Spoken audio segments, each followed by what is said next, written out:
अब आज हम आपके सामने ये बताएंगे उसूल फिक़्ह 4 तो हैं, लेकिन वो 4 कैसे साबित होंगे। देखिए, सबसे पहला जो उसूल है वो किताबुल्लाह से बड़ी दलील हमारे पास में कोई नहीं है। सबसे बड़ी किताब हमारी, सबसे बड़ा रसूल हमारा, सबसे बड़ा खुदा हमारा। लेकिन आज हम सबसे बड़े खुदा को मानने वाले, सबसे बड़ी किताब को मानने वाले, सबसे बड़े रसूल को मानने वाले, आज हम सबसे पीछे नजर आते हैं। तो पता ही चला कि हम रसूल को मान ही नहीं रहे, हम किताब को मान ही नहीं रहे, बल्कि हम उनको मान रहे हैं जो हमारी किताब को नहीं मान रहे हैं। इतनी बात आप समझ लीजिए। समझे नहीं समझे? तो आप मेरे तलबा कराम, मेरे अजीज तलबा कराम, आप ये देखिए, जब हम अपने नबी को मान ही नहीं रहे हैं तो फिर हम मुसलमान काहे के हैं? हम तो नाम की मुसलमान हैं, और सिर्फ जो दुनिया के अंदर सिर्फ जो नाम का होता है वो कहीं नहीं चलता। जो सिर्फ नाम का इंसान होता है, काम का इंसान नहीं होता, तो उसकी कहीं वैल्यू नहीं होती है। बल्कि यग दरगीर मोहकम बिगीर। आप ये देख लीजिए, अगर आपको भगत बनना है, बीजेपी का भक्त, तो आप अगर बीजेपी का भक्त बनना है तो आप एक दिन लगा ले बीजेपी का झंडा, दूसरे दिन लगा ले कांग्रेस का झंडा, यूपीए का, एक दिन लगा एनडीए का, दूसरे दिन लगा यूपीए का। तो आपको बताओ दुनिया क्या कहेगी? क्या कहेगी? आपको कहेगी दल बदलू। क्या कहेगी? दल बदलू। के मुनाफिक की पहचान क्या बताइए अल्लाह के रसूल ने? उस बकरी की तरह है जो कभी इस रेवड़ में जाती है, कभी उस रेवड़ में जाती है, कभी इस बकरे के पास में जाती है, कभी उस बकरे के पास में जाती है मजे लेने के लिए।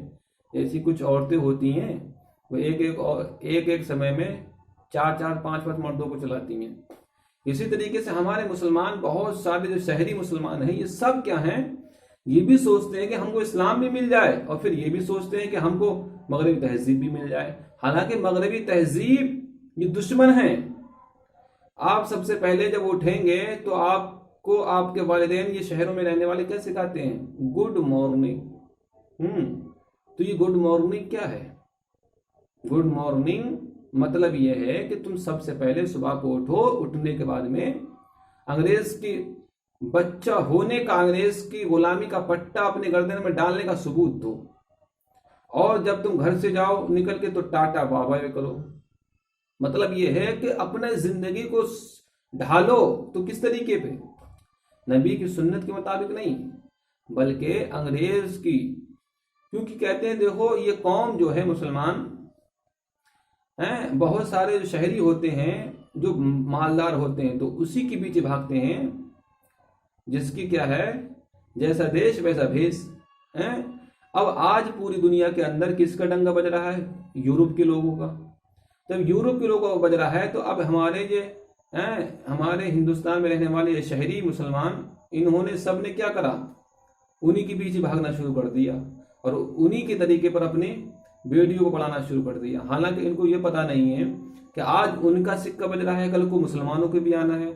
तो बताओ तुम्हें कौन से गटर में फेंका जाएगा, कौन से गटर में तुमको डाला जाएगा? बहरहाल, तो सबसे बड़ी किताब हमारी है किताबुल्लाह, और ये वो किताब है कि जितने भी आदम अलैहिस्सलाम से लेकर के ईसा अलैहिस्सलाम तक जितनी भी शरीयतें आई, जितने भी अहकाम नाफिज हुए, उन तमाम का मजमुआ है किताबुल्लाह। इतनी बात आप समझ लीजिए। तो सबसे पहली दलील जो है वो है किताबुल्लाह। तो आया कि पूरा कुरान मजीद से अहकाम नाफिज होते हैं या बाद से होते हैं? तो देखिए, वो आयात जिनसे अहकाम नाफिज होते हैं वो पूरे कुरान मजीद नहीं है, बल्कि 500 आयात हैं। किसने हैं? जिनसे अहकाम शरिया की बुनियाद है। इसी तरीके से सबसे बड़ा रसूल हमारा है। तो आया कि रसूल पाक की जितने भी 1 लाख, 2 लाख, 5 लाख जो अहादीस मुबारक है, उनसे हुक्म नाफिज होते हैं या बाद से होते हैं? तो कहा तमाम से नहीं, बल्कि एक रवायत के मुताबिक 3000 अहादीस मुराद हैं। यही मकदार अहकाम के असास और बुनियाद है। और इजमा उम्मत से मुराद रसूल पाक सल्लल्लाहु अलैहि वसल्लम का इजमा है। उम्मत से मुराद भी मुतलक उम्मत नहीं है, बल्कि उम्मत के मुज्तहिदीन का इजमा मुराद है। हैं? तो 3000 क्या है अहादीस मुबारका है जिनसे अहकाम नाफिज हो जाते हैं। और जो अब तीसरे नंबर पे जो इजमा रहा, तो इजमा से मुराद ये ऐरा गैरा नत्थु खैरा का इजमा नहीं है। चलो ऐसा है तमाम जाहिल इकट्ठे होकर के इस बात पे इजमा कर लो कि टीवी जायज है, ये ऐसा इजमा थोड़ी है। उम्मत के मुज्तहिदीन का इजमा है, उम्मत के मुज्तहिदीन का इजमा है। इतनी बात आप समझे?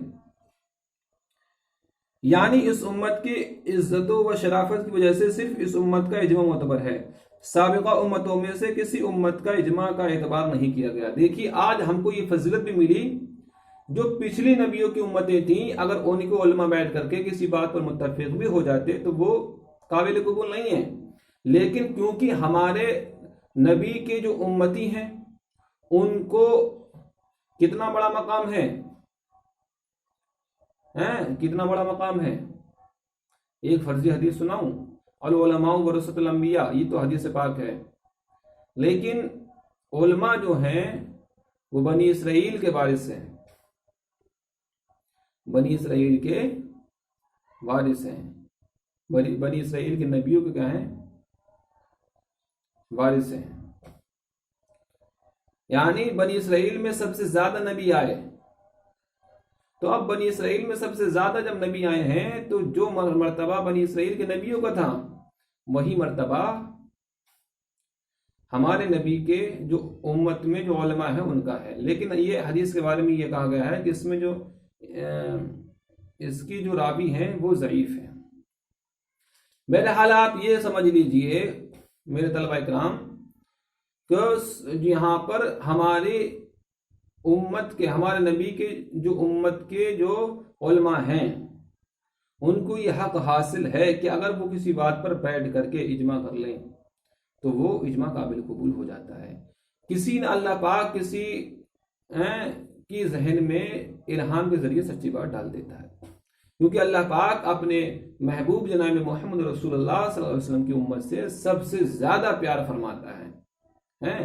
इतना प्यार कोई बाप अपनी औलाद से नहीं करता होगा, यहाँ तक कि हजरत याकूब अलैहिस्सलाम भी अपने अपने प्यारे बेटे, अजीज बेटे अपने यूसुफ अलैहिस्सलाम से इतना प्यार नहीं करते होंगे जितना प्यार के हमारे अल्लाह पाक अपनी प्यारी नबी की उम्मत से करता है।